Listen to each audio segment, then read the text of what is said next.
Welcome to the Baker Museum here in Northwest Iowa. I'm Janice Lindgren Harmon, the granddaughter of Ward and Hazel Baker. This house was built for them as a wedding present in 1919. Come join me on a tour of the home. The two-story farmhouse homestead was actually a wedding present from Ward's parents, Frank and Sue Gray Baker, and was originally located just east of their current location. Today this area holds host to a park and rental properties. In the late 1950s, the government bought the land via eminent domain to build military housing for officers of the Strategic Air Command. At that time, the home was moved to Highway 75, later renamed South Louis Boulevard. The house was moved again to its current location in 2002, where its third foundation was poured after a new basement was dug out. On this tour, you will see the original built-in kitchen cabinets, living room fireplace, dining room china cabinets, and other highlights of the museum. You will also learn some of the history of the Baker family and their impact on Sergeant Bluff, Iowa. The oval wedding portraits of the original owners of the home, Ward and Hazel Baker, are hanging on either side of the door in the living room.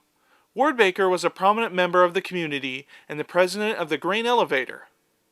The large gold oval molded frame over the fireplace holds Frank Baker, who had this house built for his son in 1919. He established the Pioneer Valley Savings Bank in 1907. The bank has been renamed Pioneer Bank and continues servicing Northwest Iowa to this day. His wife, Sue Gray Baker, was noted as a local artist. This oil painting of deer in a winter snowstorm, done around the turn of the last century, is an example of her work and can be seen in the living room. The parlor furniture consists of Civil War and High Victorian periods in the living room. The Civil War walnut stackable bookcase holds Godey's fashion books. Other furniture of the period consists of a leaded glass bookcase, a rush-wide armchair, and a cherry oval mirror. Kerosene and banquet table lamps were used at the end of the 19th century. The hanging and sconce light fixtures were originally gas lights and later converted to electric around 1920. Frank Baker was very involved in getting electricity to the area.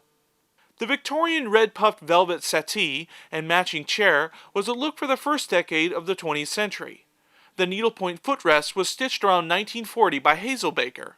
The walnut rocker with mother-of-pearl inlay was owned by Frank and Sue Baker.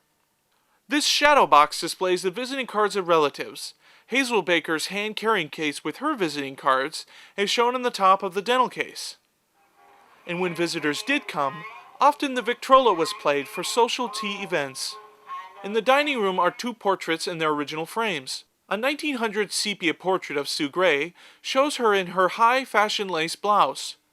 On September 2, 1891, Sue Gray married Frank Baker. The portrait of their infant son, Ward Baker, shown in the deep red velvet layered frame, was done in 1895. In the center of the dining room is a large mission oak pedestal round table with extension leaves.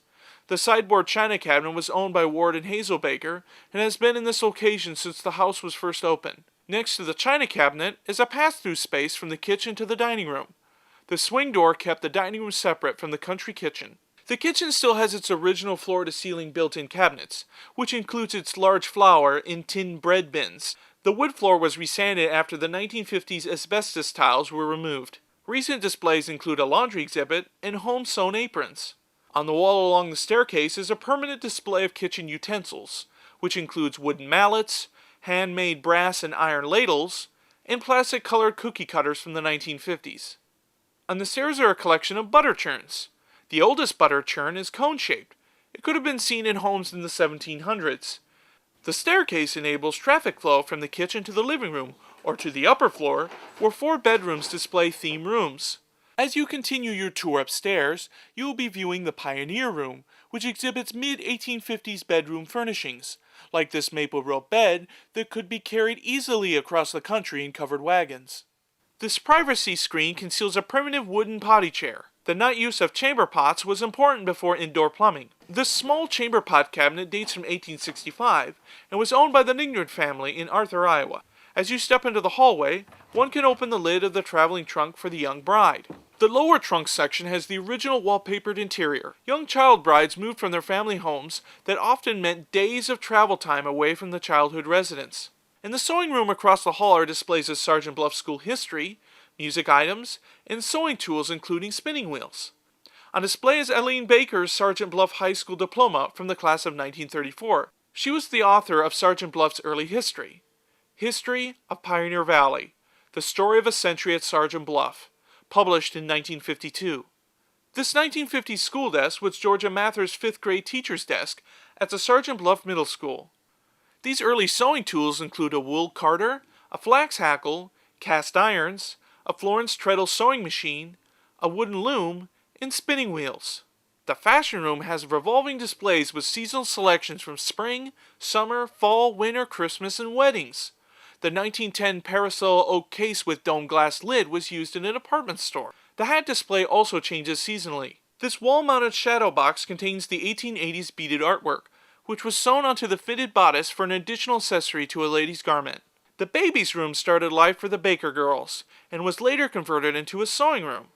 The toddler in the picture with the large hat is Eileen Baker, Ward and Hazel's daughter, on the Homestead farm in 1917. This picture was taken just east of Baker Drive from the museum. The popular rocker cradle was handmade in the 1860s by the Baker family. As an infant, Ward Baker slept in this cradle. As you enter the sun porch, you can see 1950s children's toys. A toddler pedal horse with harness cart is featured. Other toys and family games in their original boxes can be seen, including a family favorite croquet set with wooden mallets and balls. The sun porch was a sleeping room for the Bakers when the summers were hot. This, of course, was before air conditioning, and the windows could be open for good airflow. Thank you for visiting the Baker Museum here in Sergeant Bluff, Iowa.